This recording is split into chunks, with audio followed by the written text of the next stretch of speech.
Greetings and welcome to the channel. My name is Dr. Gyesie, your Master Energy Architect and Transformational Coach here at Inner Mileage, where we help folks understand the trauma basis of limiting self-beliefs and how to take inspired action to lead resonant lives right here, right now. Today we're going to talk a little bit about the alchemy of acceptance, how empaths can use acceptance as magic to escape narcissists and reclaim their power. So it's important to realize that acceptance isn't just a mindset. It's not. It's a spell, a vibrational command. In fact, a spiritual algorithm that dissolves control and restores sovereign power to your field. And empath, you've been told your only opinions and options are boundaries, detachment, or going no contact. But today I present a fourth option, which is energetic alchemy. This isn't about self-help. This is multidimensional magic, built on science, on quantum physics, spiritual law, and so forth. And what we're going to do today is decode acceptance as the hidden spell that frees you from narcissists permanently. Well, for a very long time. So let's start with acceptance and why it's magic. You see, acceptance is a magical act of witnessing without interference. It's the exact opposite of a binding spell, meaning, as the Gnostic quote goes, to accept is to unbind, meaning to reverse the tether of illusion by surrendering to what is real.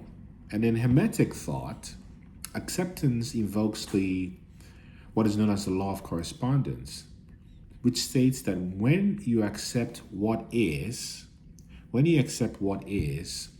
you align the microcosm to the macrocosm. In other words, you become the field, not just a fragment of it. Even in therapeutic interventions, particularly in acceptance and commitment therapy, acceptance increases cognitive diffusion, meaning the separation of identity from thought. There's a fusion rather than a diffusion. This is a psychic unbinding because the core act of accepting magically liberates you. And it's even more specifically in quantum field theory, coherence, which comes from acceptance, collapses potentiality into one actualized waveform, meaning acceptance is a magic wand that determines what becomes real, the observer effect.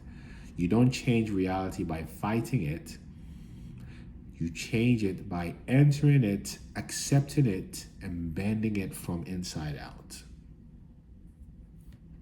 So why does acceptance feel impossible for many people? Why does it seem like this kind of insurmountable barrier mounting?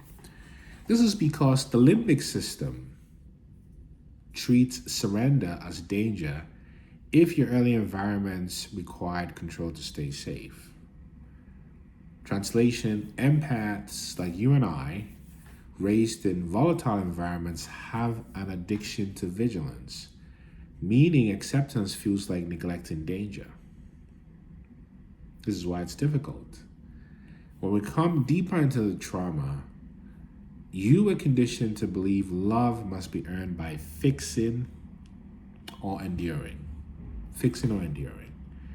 So accepting that someone can be abusive and loved simultaneously threatens your foundational beliefs, which are often trauma encoded. In other words, the real magic is not changing them. The real magic is no longer needing them to be different to be whole, the abuser. And as a result, narcissists are in a position where they can cast what mystics call glamour spells. And glamour spells are illusions that confuse your sense of truth, gaslighting, manipulation.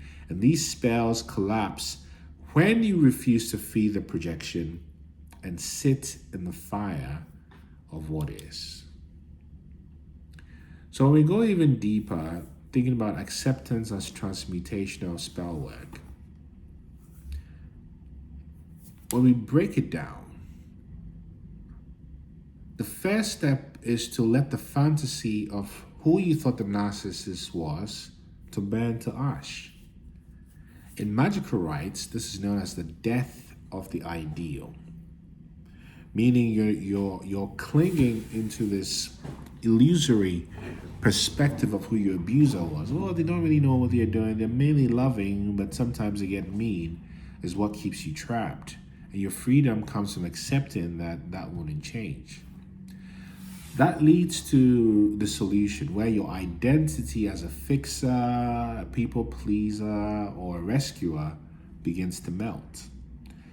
And it's very likely that you feel lost because you're losing the false you, which is sacred. Then that leads to coagulation, where acceptance forms the crystalline core of your real self beyond trauma.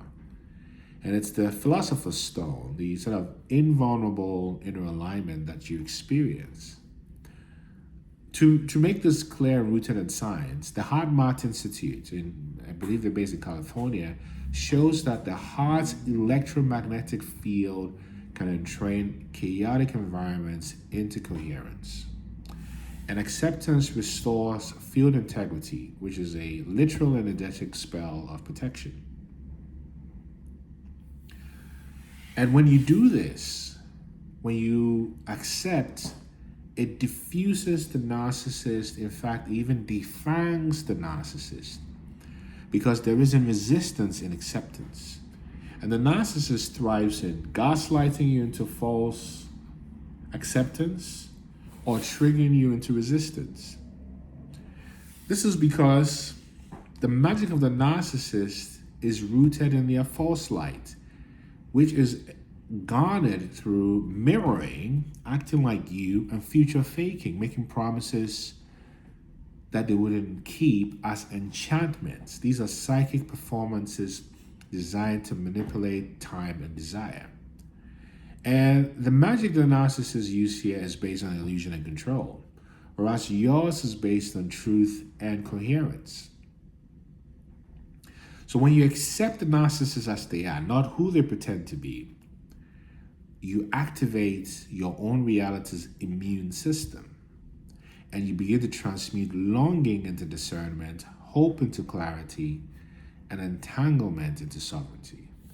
Because a narcissist's power depends on your denial, and acceptance is the spell that shatters their mirror and restores you. So what begins to happen to you after you go through acceptance, deep acceptance? If any of this resonates with you and we can be of help, type transform in the comment section or send me a message at nana@innermarriage.com. But the first thing that begins to happen is you go through a nervous system realignment, meaning your parasympathetic dominance returns. Your polyvagal ladder, your vagal tone, your ability to regulate yourself stabilizes. And you experience less reactivity, more intuition, deeper breath. Dzogchen. This is connected to the Buddhist concept of tathata, which is suchness, the isness. And it arises because when it does, this isness, you don't know what it is, but this essence, you stop needing the world to match your preferences because you flow with what is and you move from a place of sovereign neutrality. You see, this is true magical mastery. And in ceremonial magic, acceptance is known as the third eye opening because you see through the illusions beyond persona and into the energetic coding of the moment. And you no longer live in reaction. You live in design, you become the architect, not the responder. And you realize that acceptance is not weakness, it is initiation. It is not surrender to suffering, it is transmutation of suffering into gold. Because it's the highest form of magic, because it returns you to the throne of your own soul, and to accept is to end the spell of narcissism. To accept is to command the field again, and to accept is to become untouchable. If this transmission activated, you type transform, like, share, subscribe, and remember, there's absolutely no one like you. Keep ascending, keep shining your light. Peace and love.